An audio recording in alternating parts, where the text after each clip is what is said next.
Ahead and start. So thank you all for joining in today. And today I'm so excited to roll out our new AURP programming, our AURP Community Pulse. And so I'm going to share just a couple slides before we kick off. There we go. But yeah, thank you for, starting at the end. There we go. Thank you all for being here today. And I thank you again to Allison for really being our beta test and really rolling this out and sharing about her community. So we're kind of making this, you're the heartbeat of the ARP network. So we'll have one beat each month, as we were talking about Brian with his little hipster music. We'll have music next time for you all, but sorry, I keep on pushing buttons. But next month, we're going to have Matt Ballard with West Virginia Regional Technology Park. And then in March, we'll have UCLA Samueli School of Engineering. And then Montana State University Innovation Campus on April 17th. So we'll be rolling out the schedule for the rest of the year, but we're planning on having some of these just really community engagement opportunities once a month. So if you're interested in participating in the future, please let me know, and we'll get you lined up for some time through the year. So just as a reminder, this is an AURP member opportunity. So just a reminder, you really are in good company with your peer network of information sharing and best practices. So it's a tight community, and as I should mention, we are in our renewal process. So we encourage you to renew and look forward to rolling out additional benefits and opportunities to connect throughout the year. Future events that we have going on, spring training is coming up just right around the corner.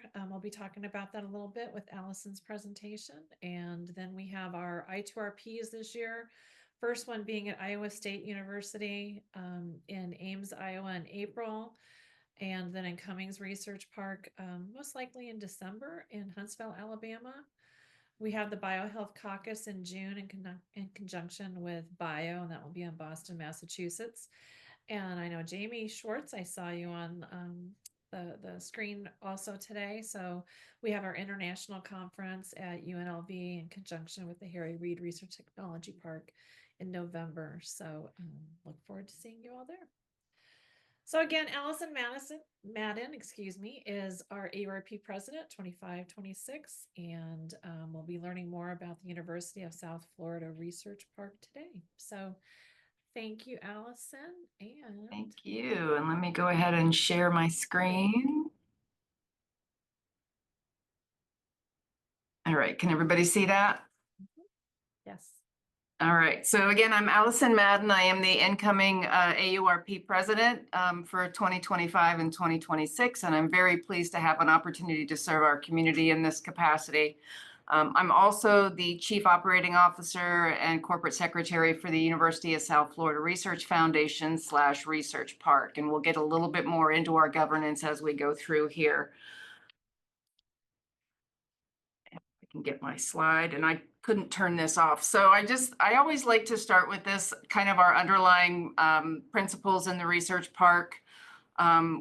This is for our team as well as for the people within our research park. We want people to be proud of the work that you do. We want you to be proud of the team that you do that with. And we want to be proud of the community that we support. So that's sort of, this is a job that can get to you if you don't love it and you don't, treasure the people that are within there. So that's really important for us, is to make sure that we keep focus on what we're doing and why we're doing it. So this is just an overlay of the University of South Florida. What's circled there is the research park. And the big point about what we're doing here is our connectivity to the university. So we are, unlike some research parks, especially in the state of Florida, we are directly adjacent to our main university here. That means that we've got students that are on campus finishing classes that are walking across the street and coming in to do their internships in the research park. We've got Research Park tenants that are walking across the street and going, meeting faculty or using core equipment facilities on campus. And so we really see that as a porous line between our research park and the university. I'm gonna hope that this works, because I wanted to show you something else. So this again, and I'm sorry it's bad, it's Google Earth. So this is again, the University of South Florida. This is our research park here. This is Moffitt Cancer Center. This is Moffitt Cancer Center. This is the James A. Haley Veterans Administration Hospital here. That's one of the busiest polytrauma Veterans Administration hospitals in the country. Moffitt is an NCI designated cancer research institute. So what you can see from this is that we are really set up to be the life science research park facility within our community. And again, just to kind of talk a little bit about our facilities here. So we have 765,000 square feet built out. We are largely life science here. So the majority of what we do is lab space. And I'm sorry, I just realized I forgot to talk about this. So again, it's an exciting time for the University of South Florida on a number of directions here. So we have just celebrated our first year of AAU membership.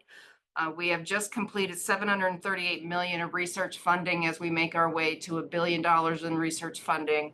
But we're also on our way to a on-campus football stadium, or excuse me, sports stadium. That sports stadium is going to be in this section over here. What that did though was dislocated some campus recreation facilities. So we had some green space in our research park, and now we are putting those campus recreation facilities. So we've got multi-sport, which is AKA rugby. We've got softball fields, and we've got a fitness trail that are coming out to our research park. They won't be there forever, but they're there for now. And so the nice thing is now we've got students that are coming out into the research park for reasons other than just their research internships or something along those lines, and really enlivening our research park. So that's been very exciting for us. So again, 765,000 square feet of largely lab space. This is our newest facility here, and we're just finishing up our lease up in this property here. And I just love this. So this was the rendering of one of the biggest projects that we just finished here. This was a virology and infectious disease facility. This is the rendering.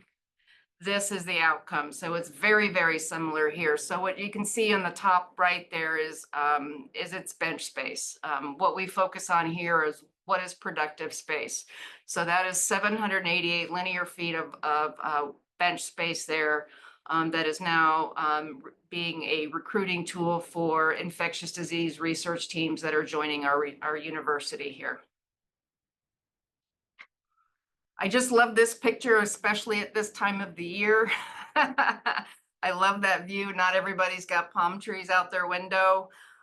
This was a chemical and environmental engineering lab here. If you'll notice, there's no people in these pictures because they very quickly make a mess of the space. But again, they're being brilliant, and we will forgive them. But it's always nice to have a photo memory of what it could be. Also, and what's important to us is we want a place for people to leave their labs. Sometimes people walk out with a cup of coffee and a laptop. Sometimes it's just a cup of coffee or whatever it is, and get out of your lab, get out of your office, and come and interact with other people in the community. So we've got outside spaces here. And again, we are the Sunshine State. So we've got our rooftop deck here. We've got some additional spaces, so you'll see a lot of shading and everything because, again, it is the Sunshine State, but it is hot here. But the idea, again, is that we're trying to create those collision spaces where people can get to know one another and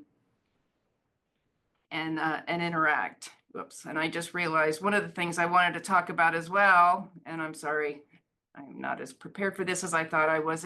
If you look at our footprint here, I think you can tell that we were a very traditional research park master plan here, very suburban. It was buildings surrounded by parking lots, surrounded by green space. And we are moving away from that and changing our master plan where we haven't started that process. So I'm looking forward to spring training when we do that master plan workshop here. But the intention here is that we continue to densify our research park. We want to make sure that the amenities in one building are serving the communities that are in other buildings. We want to make sure that people are having an opportunity to meet one another. We're doing lots of public events to make sure, again, that people come out of their labs, come out of their offices and interact with one another. If we start talking about governance, so the USF Research Foundation is our governing arm here. We are what's known in the state of Florida as a direct support organization, meaning that we exist solely to support the University of South Florida. The university has, I believe, 8 DSOs at this point. Everybody focuses on a different area, such as philanthropy or athletics or something along those lines, but our charge is the research mission of the university. So the Research Foundation owns the Research Park in 2 different tranches. So what's shown here is in a circle is state of Florida land. So we do have the 99-year ground lease with the state of Florida for that, which means whenever we're going to put a new facility in, we do have to get approval from the state of Florida to do that. We do not need to get their approval on the interior lease outs and build outs, but we do need to get their permission to do that. And what they're really looking for is, does this meet the covenant of our research park? Is it intended to support and facilitate research and development here? We also have 25 acres on the south side of Fowler Avenue, which is at the very bottom of the screen here. That is owned by the Research Foundation directly. And so we have more opportunity over in that area there, but it comes without any infrastructure or anything along the lines there. So our plan at this point is that we will continue to develop our state land on the north side to generate revenue, which will then fund our development on the south side of Fowler Avenue. Which leads us into a conversation about financing. So our university does have a very strong credit rating, and we have a low tolerance for accelerated rent rates. So what we do in this community at this time is we self-finance our developments here. We are, again, as a DSO and a component unit of the university, we do impact the university's debt capacity. So we have to vie for that, but our projects are revenue generating, which is different than academic projects. And so we fare well typically in those conversations. We have looked at different developer aspects here, but again, our community has been pretty unable to or unwilling to swallow a third party profit seeker in that process. So we have decided to continue to self-finance there. And then if you talk about who is within our research park, so again, it's 765,000 square feet. We've got somewhere between 1,500 to 1,800 people in the research park. Our innovation enterprise, we are due for an update of our economic impact, but we typically are responsible for about $582 million a year in economic impact to the state of Florida. And our enterprise is responsible for about 4,000 plus jobs here. So we have a large community here. So our community is everything from, again, student interns up through, we have a student innovation incubator where student companies, they have to have a true company, it has to be registered and everything, where they go through a cohort process to develop and refine their business ideas. We have a technology incubator program, which is one of our largest tenants within the research park. They're typically serving 60 to 65 startup companies at any one time. Again, going to be largely life science based, and again, have a lot of those lab facilities here. We have publicly traded companies in the research park, as well as academic, state, and federal research teams.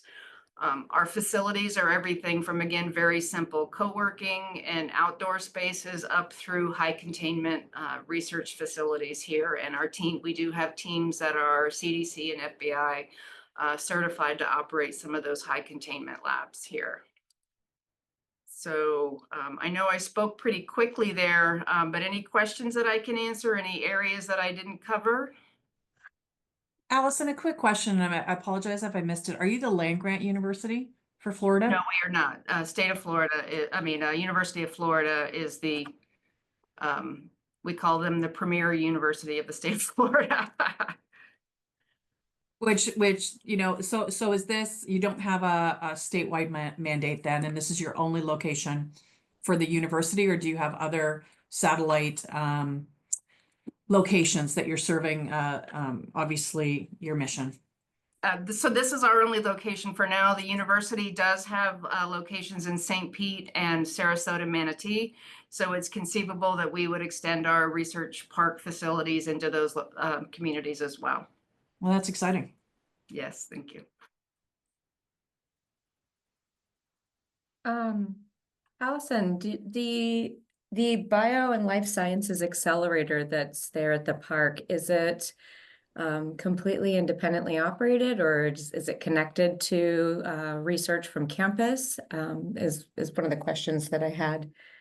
So our incubator program here, it is an entity of the university, and it typically serves roughly 60% of its clients at any one time are going to be university spinouts, and the other 40% would be community startup companies. There isn't a requirement that they be affiliated with the university, but we do see a lot of that. The university is very focused on innovation, as I think most of us are these days. And so the intent here is that we're supporting that commercialization process through to the public good there. Let me pile on that question too. So you're over $700 million in research. How many startups are being spun out of the tech transfer licensing office? Startups, we're typically doing around 12 to 15 a year, but we're also focused on, what's better as a startup and what is better as, being licensed to an existing company. Licensed. Yeah. Perfect. Is there an annual report on that, Allison? Yes, and I can share that. Oh, awesome. Thank you. Allison, for your incubator, do you guys have entrepreneurs in residence, or are there specific programs in the incubator that you find that are particularly successful and really appreciated by the tenants? Yes, so we do have entrepreneurs in residence, and actually we have a center of entrepreneurship that's very strong in entrepreneurial education as well. So we have a lot of overlap from our mentors and our and residence groups between us, but very strong on programming through there. And again, because we are a technology base, these are longer life cycle companies. This is not a cohort program, and it's not the kind of thing where we see in other incubators where you're in and out in 6 months or something along those lines. Because they're largely doing life science, they're going to be here for a while. And so we do some other programs as well. So we have what's known in the state of Florida as the Florida High Tech Corridor Program. They have an early stage innovation fund, which is really directed toward faculty who have an idea that needs some help to get follow-on funding. So some of them are using those funds for additional studies. Some of them are using for prototyping, whatever they need to be able to get to the next level of funding. We also have a foundation bullring accelerator program, which is a joint program between our research foundation and our USF Foundation, which is our philanthropic organization. Again, it's not quite as early stage, but the intent is again to get them over one of the initial kind of valleys of death of, again, what do you need to get additional to move your product along toward commercialization. We are looking at a couple of other funding opportunities, again, to prepare them for SBIR, STTRs, and other funding, follow-on funding projects going forward there. So that's been a key for us as well as doing a lot of programming on preparing them to apply for those programs.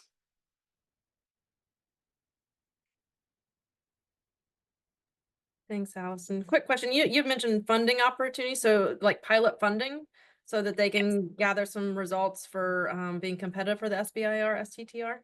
Right. So we have the two programs right now. So the early stage innovation fund program through the Florida High Tech Corridor.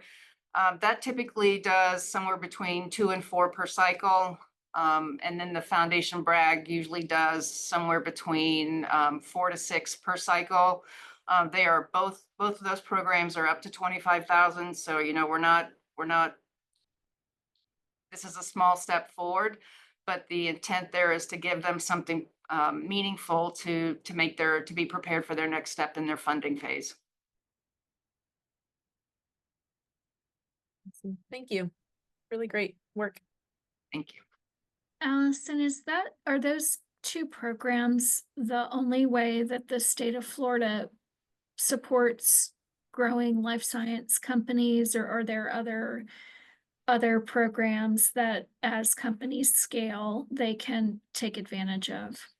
There are other programs as well. So we have, our Florida High Tech Corridor, which is between the University of South Florida, University of Central Florida, and University of Florida, has a matching grants program. So that helps from the research side. So it's a 2-to-1 match up to 150,000, which is intended. You have to be within the 23 county region of the state. And you have to be within their key technology sectors. And then that again supports the research there. From a state government perspective, there's not a lot from typically it's going to flow through a university. And then I guess a follow-up question is just generally thinking about the Tampa market. I've noticed that there are some investments that are happening downtown. Yes. And I wonder how you are kind of viewing those, given the length of time that you've been at it up on campus, and now it's like this new district might be invented out of the ether or something. Like how are you kind of feeling about that? And do you see it impacting your ability to grow the research park or transform it in the way that you hope to? I mean, if I was in my perfect world, we would be closer together and the research park would be a part of that. It's our Tampa Medical and Research District that's based out of downtown. They're doing tremendous work there. We are a part, and we are also working together on the development of that medical district. Again, we're not technically within it, but you know, it's one of those rising tides. It makes us, from the university perspective and from a Tampa Bay community perspective, it makes us more noticeable within the world. There's a lot of investment down there. There's a lot of attention down there. And a lot of that translates back to the university. And again, being directly adjacent helps us from that perspective. Again, I would rather be a part of it. I would rather be in it, not just near it, but it is good for all of us. And you know, and again, because it's downtown, they're going to be a little bit more landlocked than I am, so it gives us some opportunities that way. But again, it's directing a lot of really positive focus toward our community, and that's going to be a benefit to all of us down here. Thank you.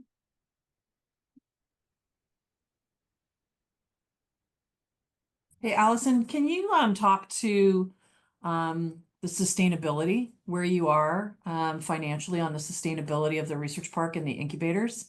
I know that you're the foundation, so I don't even know if that's a benchmark that you're trying to hit. You know, because it takes a lot of staff for both the research park and the incubators. So I'm just wondering where you are on those metrics. Fiscal sustainability or Yeah. environment. Yeah. So in the Research Foundation, we eat what we kill. We are not financed by the university. They will sometimes disagree with us because they pay rent to be in their spaces within the research park. But technically that's what they're paying for there. So we really look at this as not a lease payment that the university is making, but a commitment to its research facilities, which is something that I pay attention to more than they do there. But again, it is, we are, again, we do eat what we kill. We are a profitable organization here, so much so that the university has asked us to fund some other segments of its operation here, a little bit to our detriment, but we'll make it through. But that is one of the focus. And again, that's what helps us get through that debt capacity issue. And that's what helps us get those approval processes for our new facilities, is that they are revenue generating, positive flow. So they do look to you as a source of revenue as well. Yes. Okay.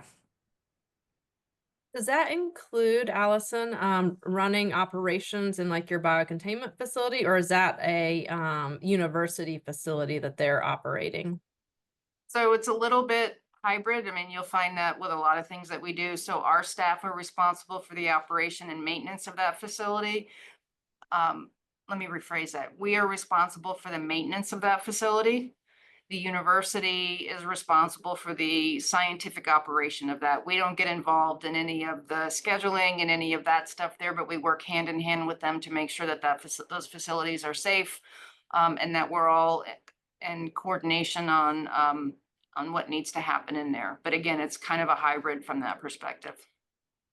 It's great because we don't have to get involved in scheduling. We don't have to be the ones going, sorry, you're going to have to wait. We don't have to do any of that part. Allison, not sure if you're familiar with the Purdue model, but is this similar to the Purdue model of the foundation and Discovery Parks? I'm not sure. I'm not Okay. that familiar with them. Okay. I haven't looked at them in a little while. I'm just seeing a lot of similarities. So that's interesting.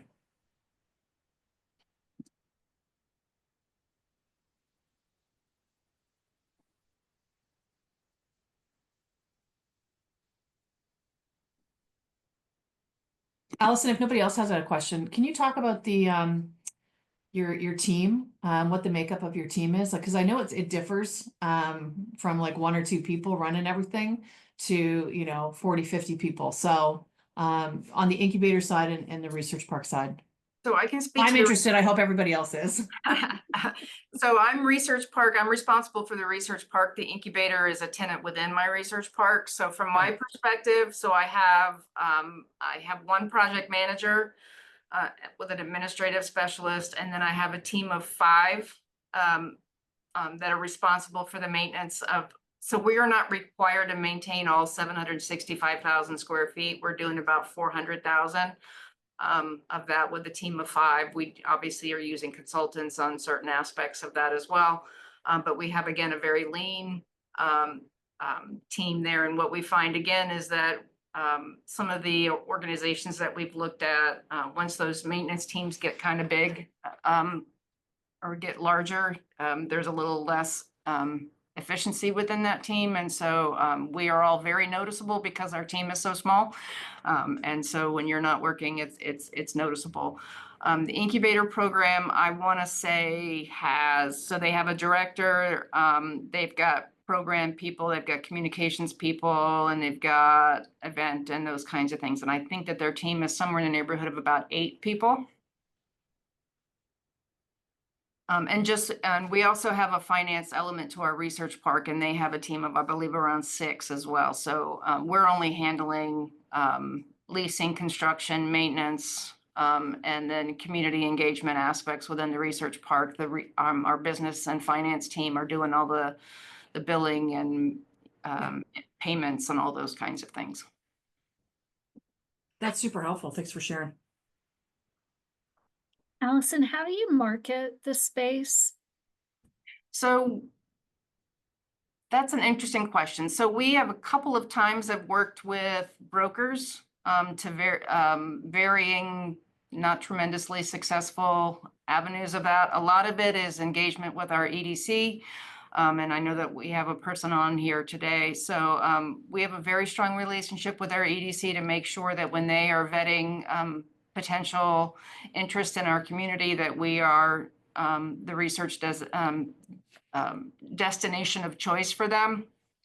We don't do any like digital stuff, but I am going to be engaging a marketing and communications professional in the coming year because that's something that we could be doing better.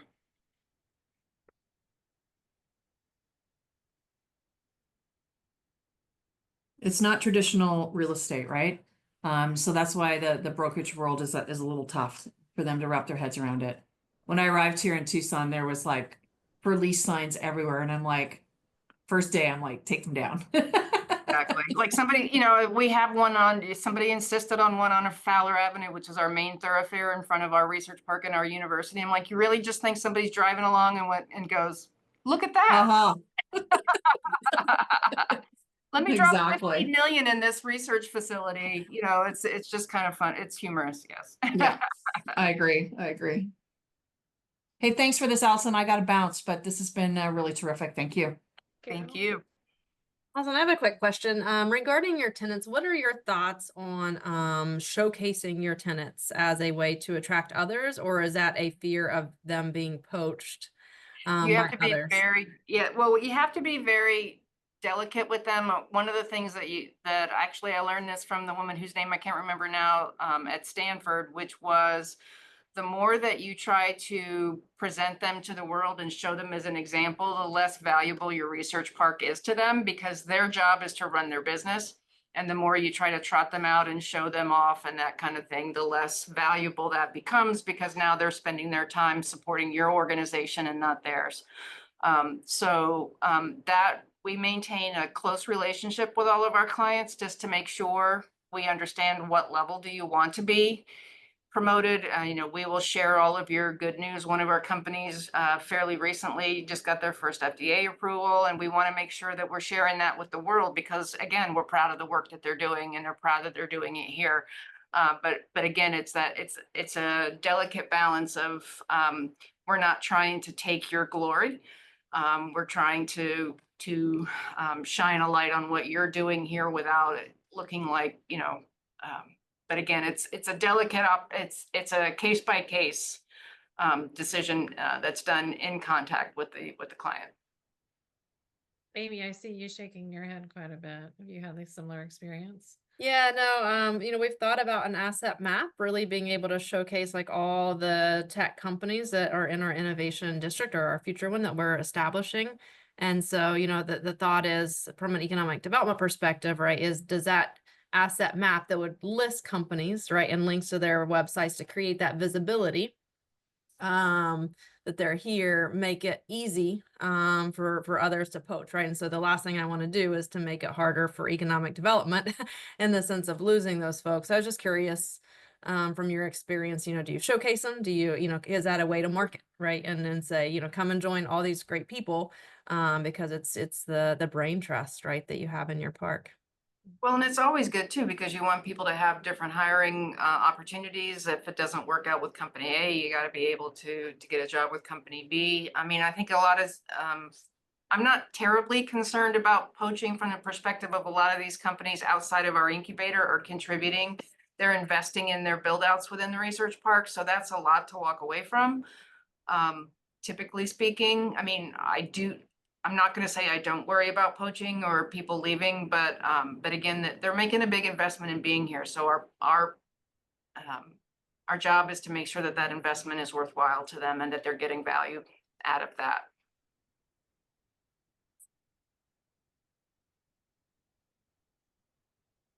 Any other questions today?